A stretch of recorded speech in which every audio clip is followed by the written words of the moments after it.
তাহলে আমার আর বক্তব্য দেওয়ার দরকার নেই। তারপরে যুবদলের একমাত্র প্রতিনিধি আমি, এজন্য আমি সামান্য কিছু বলছি, অল্প সময়ের মধ্যে বক্তব্য শেষ করবো, অনেক রাত হয়েছে। সবচেয়ে দূরতম যে উপজেলা ইউনিয়ন, সেখানেও আপনার রাতের ভিতরে যাবেন, এজন্য আমি সংক্ষিপ্ত করার চেষ্টা করব। বন্ধুরা আমার, অনেকেই বলেন 5ই অগাস্ট দ্বিতীয় স্বাধীনতা। যদি সত্যি হয়ে থাকে তাহলে গত 16 বছর পর্যন্ত আওয়ামী ফ্যাসিবাদ বিরোধী ধারাবাহিক আন্দোলনে যে নেতৃত্ব দিয়েছিলেন আমাদের প্রিয় নেত্রী দেশনেত্রী বেগম খালেদা জিয়া, আমাদের প্রিয় নেতা দেশনায়ক জনাব তারেক রহমান, সেই নেতৃত্বের উপর ভর করে বাংলাদেশে একটি গণ আন্দোলনের প্রেক্ষাপট তৈরি হয়েছিল। আর সেই কারণে গত 5ই অগাস্ট বাংলাদেশে একটি সফল ছাত্র গণ অভ্যুত্থান সংগঠিত হয়েছে। তাহলে এই গত 16 বছর পর্যন্ত, সর্বশেষ 5ই অগাস্ট পর্যন্ত এই ছাত্র গণ অভ্যুত্থানের সবচাইতে যে অবদান, যার অবদান, তিনি হলেন বিএনপির ভারপ্রাপ্ত চেয়ারম্যান দেশনায়ক জনাব তারেক রহমান।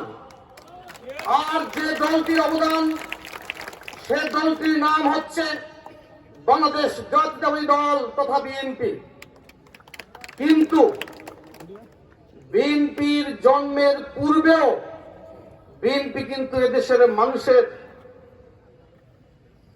স্বার্থ উদ্ধার করেছিল, মানুষকে সংকট থেকে বাঁচানোর জন্য কাজ করেছিল।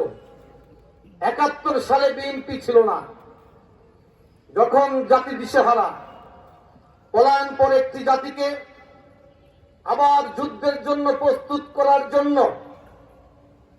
যিনি শুধু উই রিভল্ট বলেই ক্ষান্ত হননি, হাতে রিকয়েললেস রাইফেল নিয়ে রণাঙ্গনে ঝাঁপিয়ে পড়েছিলেন, শৌর্য, বীর্য আর সাহসের পরীক্ষায় উত্তীর্ণ হয়ে তিনি স্বাধীনতার লাল সূর্যটাকে আমাদের হাতের মুঠোয় ধারণ করা লাল সবুজ পতাকার ঠিক মাঝখানটা এনে দিয়েছিলেন।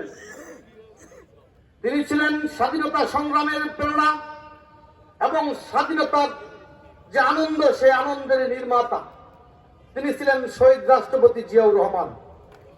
অর্থাৎ বিএনপি জন্মের পূর্বেও এই জাতিকে সংকটে সহায়তা করেছে। বন্ধুরা আমার, তারপরে স্বাধীনতার অব্যবহিত পরে সংবিধানের মলাটের পাতা শুকুতে না শুকুতেই যখন শাসক গোষ্ঠী এদেশের মানুষের মৌলিক অধিকার হরণ করল, বহুদলীয় গণতন্ত্রের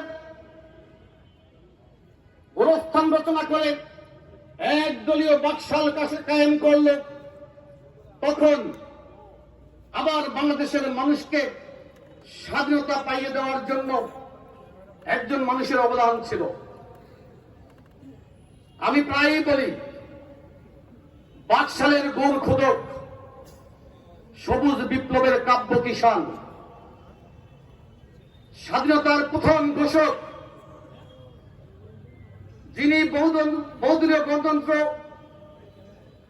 উপহার দেওয়ার মধ্য দিয়ে বাংলাদেশের মানুষকে একদলীয় শাসন থেকে মুক্ত করে স্বাধীনতার স্বাদ পাইয়ে দিয়েছিলেন, তিনি হলেন শহীদ রাষ্ট্রপতি জিয়াউর রহমান। তারপরে বিএনপি গঠিত হলো। 9 বছর এরশাদ বিরোধী আন্দোলনে ধারাবাহিক নেতৃত্ব দিয়েছিলেন কে বলেন? যিনি আপসহীনতা অভ্যাসে পরিণত করে, যিনি এরশাদ বিরোধী আন্দোলনের নেতৃত্বের মধ্য দিয়ে স্বৈর শাসকের পতন ঘটিয়েছিলেন, তিনি ছিলেন আমাদের নেত্রী প্রকৃতি স্বপ্ন সৌন্দর্য আর মা মাটি মানুষের নেত্রী দেশনেত্রী বেগম খালেদা জিয়া, যার ব্যক্তিত্বের দৃঢ়তা হিমালয় পর্বতের চেয়েও ভারী, জাতির সামনে দেওয়া যার কমিটমেন্ট ইস্পাতের চেয়েও কঠিন। আর বাংলাদেশি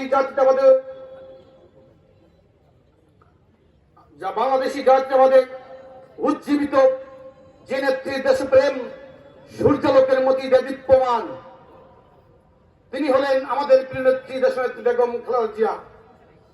পক্ষান্তরে বাংলাদেশে আরেকজন নেত্রী ছিলেন তথাকথিত গণতন্ত্রের মানুষ দেবী,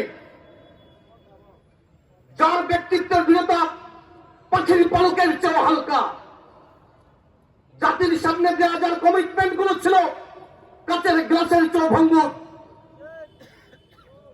মানুষের বুকে যিনি স্বরে শাসন চাপিয়ে দিয়ে এক ডাইনি হিসেবে ভোট করেছিল, তাকে বাংলাদেশের মানুষ গত 5ই আগস্ট পালিয়ে যেতে বাধ্য করেছে। বন্ধুরা আমার, ওই গণভবনের চারিদিকে দুর্ভেদ্য প্রাচীরের উপরে কাঁটাতারের বেষ্টনী, এসএসএফের স্বয়ংক্রিয় অস্ত্র আর রাষ্ট্র ঘোষিত নিরাপত্তা আইন কোনো কিছুই কিন্তু জনরোষ থেকে তাকে বাঁচাতে পারেনি। বন্ধুরা আমার, আজ থেকে 820 বছর পূর্বে আফসান বলেছে, সেন রাজার কথা আমরা শুনেছি, 150 বছর শাসন করেছিল,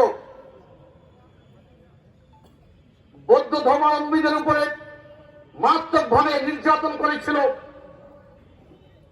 কিন্তু 1204 সালে যখন ইখতিয়ার উদ্দিন মোহাম্মদ বিন বখতিয়ার খিলজি বাংলা আক্রমণ করেছিল, তখন নদিয়ার রাজপ্রাসাদ থেকে লক্ষণ সেন যেভাবে কাপুরুষের মতো পালিয়ে গেছে, 820 বছর পরে বাংলাদেশের মানুষ আবার আরেকটি কাপুরুষোচিত পলায়নের দৃশ্য দেখেছে। বন্ধুরা আমার, এর পূর্বে আমরা বিভিন্ন স্বৈর শাসকের পালিয়ে যাওয়ার